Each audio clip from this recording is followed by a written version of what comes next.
Voilà ce que déclare Elon Musk. Il est temps de découvrir ce qui est réellement arrivé aux centaines de milliards de dollars envoyés en Ukraine. Tweet presque digne d'un conspirationniste, on peut le dire, David Collomb. On peut dire plus pragmatiquement qu'il relaye les éléments de langage du Kremlin et qu'il est un agent de désinformation du Kremlin. Nous sommes aujourd'hui dans une guerre mondiale de l'information qui s'intensifie depuis que le Kremlin double sa guerre d'agression contre l'Ukraine d'une guerre de l'information systématique contre tous les États qui soutiennent l'Ukraine. Il a remporté dans cette guerre de l'information une bataille décisive avec la réélection de Donald Trump, puisqu'on voit qu'aujourd'hui la Maison-Blanche s'allie avec le Kremlin et relaie ces éléments de langage.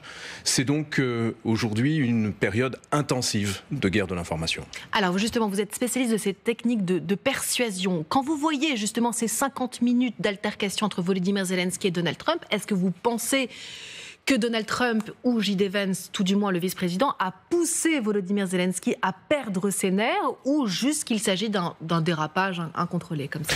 On voit que le début de la conversation était plutôt civil, tout à fait conforme à ce que l'on peut attendre d'une rencontre diplomatique, et qu'effectivement c'est l'intervention de J.D. Vance qui relayait des éléments de désinformation émanant du Kremlin qui a envenimé les choses.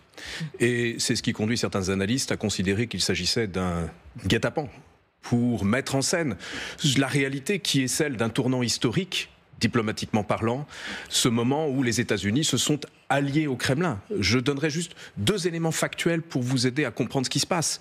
Depuis que Donald Trump est arrivé au pouvoir, les États-Unis ont démantelé tous les services chargés jusqu'alors de lutter contre les ingérences russes.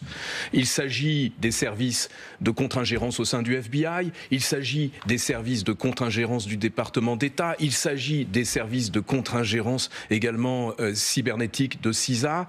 Et aujourd'hui, non seulement ces agents fédéraux n'ont plus le droit d'enquêter sur les ingérences russes, mais l'emploi même du mot désinformation leur a été interdit au département d'État. Nous sommes dans une situation tout à fait inédite. Je crois que Donald Trump a déclenché une guerre mondiale contre la vérité factuelle.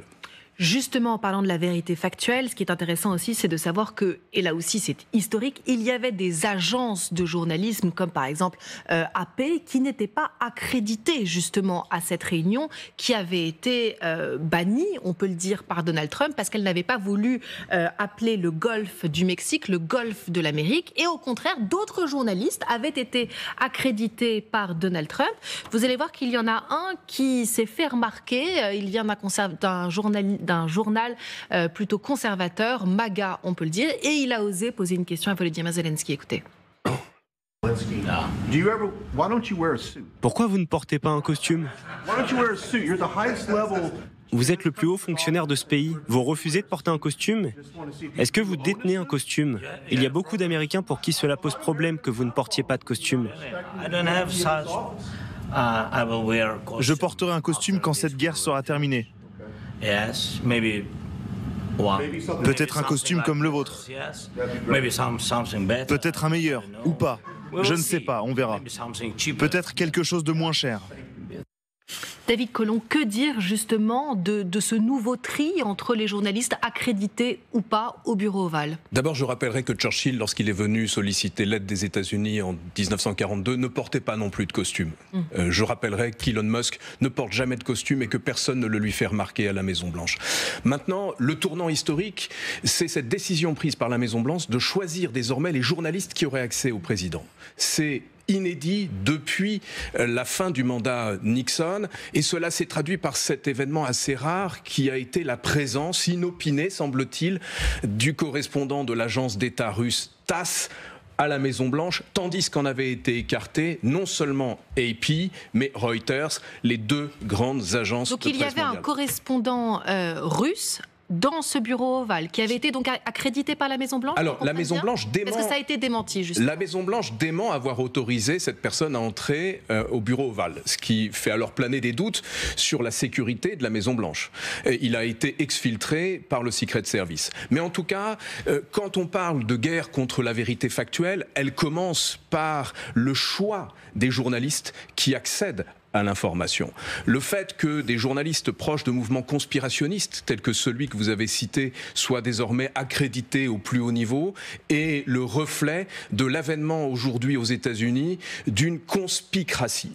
Ce sont les adeptes de théorie du complot qui sont au pouvoir, à commencer par le plus grand d'entre eux, qui est bien évidemment Donald Trump. Quand on voit ces images justement qui ont été générées par l'intelligence artificielle de cette fausse bagarre, on pourrait aussi citer par exemple Donald Trump qui a utilisé l'intelligence artificielle justement pour exposer son projet. Cette vidéo était assez lunaire, on voyait justement des statues dorées pour montrer la nouvelle Riviera qu'il pourrait faire à Gaza. Comment est-ce que justement ça fausse notre rapport avec la vérité, notre perception de la réalité? Comment est-ce que ça nous entraîne dans d'autres champs? Alors, cela fausse notre perception, d'abord parce qu'il devient plus difficile de distinguer le vrai du faux à mesure que ces outils se perfectionnent.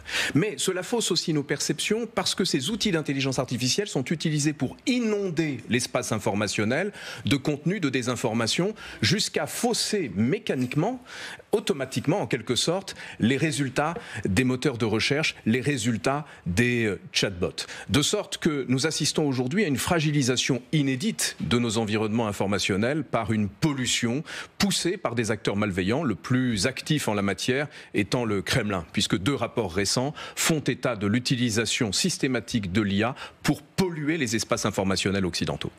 On voit bien, David Collomb, que la Russie, c'est pas nouveau d'ailleurs, elle travaille à déstabiliser dans le champ informationnel nos sociétés. Et pris séparément, je parlais de l'Europe, elles n'ont pas encore trouvé, et d'ailleurs même unies, l'Union européenne, elles n'ont pas encore trouvé la parade.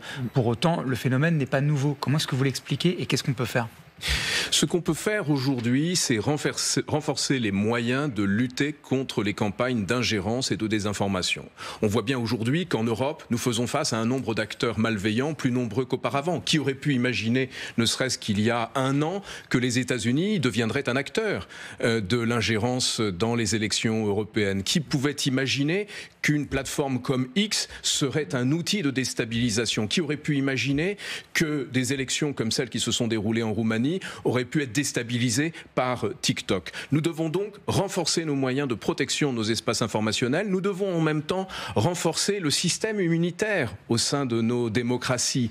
Le journalisme de qualité, le journalisme indépendant, les chercheurs sur la désinformation doivent être protégés parce qu'ils font aujourd'hui l'objet d'attaques qui sont systématiques. Mais tout ça, c'est défensif. Il y a des analystes américains qui disent qu'il faut retourner la table face à la Russie. Comment pourrait-on monter des opérations offensives contre la Russie ou contre la Chine ou contre d'autres États justement qui nous attaquent de façon permanente? Le discours est bien plus difficile qu'à l'époque de la guerre froide ou en Union soviétique et dans les pays de l'Est. Ma femme est roumaine, l'a connu Ceausescu. Il faisait des files d'attente pour aller s'acheter un bout de viande. C'est facile à l'époque de pointer du doigt les failles, les défaillances du système. Aujourd'hui, c'est bien plus difficile. Comment aller à l'offensive? Il nous faut... Nous, Européens... Être plus offensif, mais comment? Il nous faut disposer de nos propres outils d'information technologique. Mais sur quel sujet? Il nous faut d'abord, avant de parler de sujet, il faut parler des systèmes d'information. Il n'y a pas de souveraineté numérique à l'ère numérique il n'y a pas de souveraineté sans souveraineté numérique. Il nous faut nos propres médias sociaux souverains, intègres. Il nous faut, à travers ces réseaux sociaux, à travers l'influence de nos médias internationaux, propager nos valeurs, protéger la démocratie, non seulement en Europe, mais au-delà. Ronald, vous connaissez bien le Canada, qui est aujourd'hui l'objet d'attaques assez violentes de la part des proches de Donald Trump. Bien des pays démocratiques dans le monde sont aujourd'hui menacés par cette attaque inédite et d'une intensité extraordinaire contre les fondements même de nos sociétés démocratiques. Alors parlons justement de ce roi de l'information mondiale aujourd'hui, à savoir Elon Musk, qui a quand même 219 millions d'abonnés sur son réseau social X, qui diffuse l'information partout sur le monde avec ses satellites qu'on voit à l'écran justement, Starlink y compris en Ukraine, et qui avec son ministère, le DOGE, donc qui est chargé de couper dans les dépenses fédérales américaines, a réussi à récolter énormément de data sur tous les personnels de l'État. C'est le maître de l'information. Je crois que vous m'aviez dit hier au téléphone que Steve Bannon disait l'argent et l'information sont les 2 armes nucléaires tactiques de la politique moderne et Elon Musk peut les déployer à une échelle sans précédent.